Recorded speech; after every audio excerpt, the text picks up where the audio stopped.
Hello, sir. Hello. Mission Walk and its team heartily welcomes you here because आप यहाँ के guest हो, आप यहाँ के मेहमान हो और फाइनली यहाँ का जो भी वर्कशॉप जो दो दिन का वर्कशॉप था यहाँ पे, तो आपने फाइनली आज रैप अप कर दिया. All done. So I heartily congratulate you for Thank you that. so much. आप मेरे ऑडियंस को प्लीज़ बताएं कि आपका नाम क्या है और आप कहाँ से आए हैं. Hi everyone, I am Dr. Yogesh. Basically, I am from Gurgaon and currently working in a pediatric rehabilitation center. That's all. Okay. और आप यहाँ पे जो मिशन वॉक के बारे में जो आपने जाना अभी तक से और जो आपने वर्कशॉप अटेंड किया यहाँ पे, यहाँ का जो इन्वायरमेंट रहा है, तो यहाँ का इन्वायरमेंट आपको कैसा लगा. काफ़ी अच्छा इन्वायरमेंट लगा मेरे को. मीन्स थेरेपिस्ट से इंटरेक्शन काफ़ी अच्छा हुआ इनसे और हर थेरेपिस्ट ने काफ़ी हेल्प की है कि मसल्स की नॉलेज के बारे में, टेक्निक्स के बारे में. और इन्वायरमेंट काफ़ी अच्छा है यहाँ. मीन्स लेटेस्ट टेक्निक मेरे को आइडिया नहीं था, वो बहुत हेल्पफुल है मेरे लिए. तो उस पर मेरे को सीखने का बहुत कुछ मिला.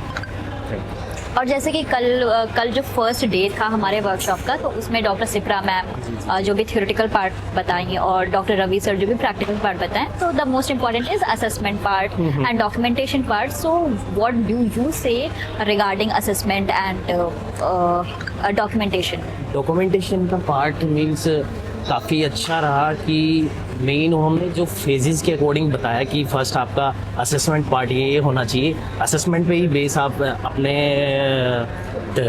पेशेंट्स का मीन्स फेजेस के अकॉर्डिंग रिहैब करा सकते हो. मीन्स असेसमेंट पार्ट काफ़ी इम्पोर्टेंट है. तो काफ़ी कुछ ऐड ऑन करके पहले हम सीखते थे कि काफ़ी चीज़ें मिस कर देते थे बस. बट इस वर्कशॉप के बाद मुझे पता चला कि ये चीज़ें भी ऐड ऑन हो सकती है. तो काफ़ी अच्छा असेसमेंट पार्ट रहा. सर ने काफ़ी अच्छे से बताया.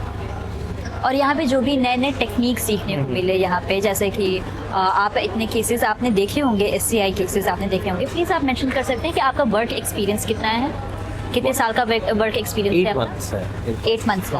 ओके. तो 8 मंथ्स में आपने SCI केसेस आपने ओबियसली देखे होंगे. हाँ. राइट. तो उसमें आपने क्या चीज़ यहाँ पे, जैसे कि यहाँ पे जो भी क्रॉलिंग है, क्वाड टू क्वाड पोजिशन है, स्टैंडिंग है, वॉकिंग है, तो उसमें आपने क्या चीज़ सीखा यहाँ.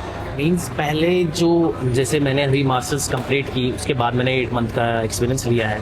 लेकिन हमारी जो मास्टर्स में भी था और 8 मंथ्स के एक्सपीरियंस में भी जितना मेरे को मिला वो ओल्ड टेक्निक थी सारी.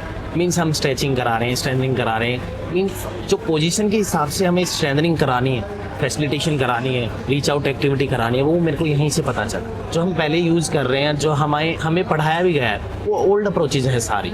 लेटेस्ट अप्रोच मेरे को यहाँ पे ही पता चला कि कैसे न्यूरो रिहैब हो सकता है. मीन्स मेरे को मास्टर्स इतनी हेल्पफुल नहीं लगी जितना ये वर्कशॉप लगा. मास्टर्स में हमने ये पढ़ाया कि सिर्फ कि ये होता है, स्ट्रेचिंग होता है, स्ट्रेंथनिंग होता है बस. लेकिन पोजिशनिंग वाइज, फेजेस वाइज, ये इस वर्कशॉप से ही मेरे को पता चला कि कैसे आप ट्रीट कर सकते हैं, कैसे रिहैब कर सकते हैं पेशेंट.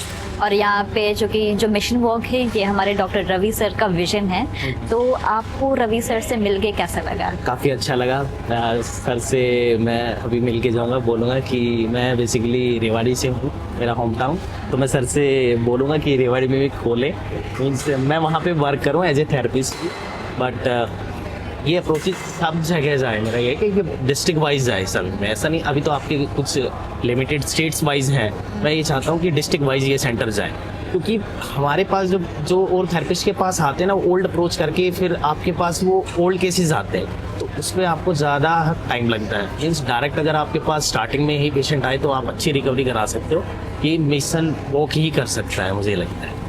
और यहाँ पे ये भी चीज़ आप हमारे ऑडियंस को बताएं कि अपार्ट फ्रॉम ट्रीटमेंट हमें पेशेंट को एजुकेट भी करना बहुत ज़्यादा ज़रूरी है जितना कि हमें ट्रीटमेंट देना ज़रूरी है. तो एजुकेशन से क्या हो सकता है कि क्यों होता है, क्योंकि अगर लैक करते हैं patient education regarding their treatment तो उन्हें ढेर सारे कॉम्प्लिकेशन हो सकते हैं. फॉर एग्जाम्पल कि वो घर पर खुद से ही कुछ भी कर लेते हैं, जैसे कि यहाँ पर ट्रीटमेंट हो रहा है और अगर हम अपने पेशेंट को एजुकेट नहीं करते हैं तो वो खुद से कुछ भी एक्सरसाइज करके फिर वो मेडिकल कॉम्प्लिकेशन हो सकते हैं. तो it is very important to educate our patient regarding therapy. Sir, तो आप क्या यहाँ पे, जैसे कि अपकमिंग जो वर्कशॉप हमारे जो आने वाले हैं वो पुणे ब्रांच में नेक्स्ट आएंगे, जैसे कि हमारे इंडिया में ऑल ओवर इंडिया में ये यहाँ पे जो ब्रांच है मिशन वॉक के, तो इंडिया के अलग अलग पार्ट में भी और भी आने वाले हैं यहाँ पे मिशन वॉक के branch. It is Ravi sir's vision, but जो आने वाले अभी जो वर्कशॉप है वो पुणे ब्रांच में आएगा नेक्स्ट। तो हमारे ऑडियंस को आप क्या बताएं कि ये वर्कशॉप वो ज्वाइन करे तो उससे क्या वैल्यू क्रिएट होगा उनके लाइफ? मैं सभी से यही बोलना चाहूँगा कि आपको बेसिकली प्रैक्टिकल से ही पता चलेगा कि how to treat the patient. आप थ्योरेटिकल नॉलेज से ही पेशेंट को ट्रीट नहीं कर सकते। तो आपको ये लेटेस्ट अप्रोच रवि सर की ही मिल सकती है, मुझे ऐसा लगता है यहाँ पे आके। सो ये वर्कशॉप आपको अटेंड करनी चाहिए। जितने भी थेरेपिस्ट हैं उनसे बोलूँगा ओल्ड अप्रोचेस को भूलना चाहिए, लेटेस्ट अप्रोचेस रवि सर से ही सीखो अच्छे से। इन्हीं चीज़ों पे फोकस करूँगा। मैं बोलता हूँ कि जहाँ भी वर्कशॉप हो, इवन मैंने आज वर्कशॉप यहाँ पे ली है, कंप्लीट की है, आगे भी जब भी होगी तो मैं फिर से लेना चाहूँगा, क्योंकि मेरे को एक अच्छे से थेरेपिस्ट मतलब मेन पीटी फील्ड को अपग्रेड करना है। वो रवि सर से ही मैं इंस्पायर हुआ हूँ कि इस फील्ड को अपग्रेड कैसे करूँ। So thank you so much, sir, for sharing your experience, and thank you, audience, for listening us.